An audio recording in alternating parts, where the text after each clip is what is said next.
Album का मसला है। हाँ एल्बम का मसला था नहीं उतना क्या बता दें? मैंने इसकी साइड और एल्बम का क्या मसला है एल्बम का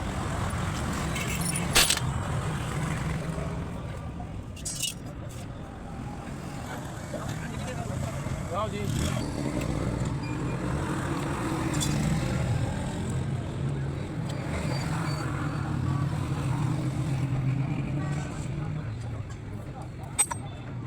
لا تبقى يسأل لا تبقى كذي بس كيف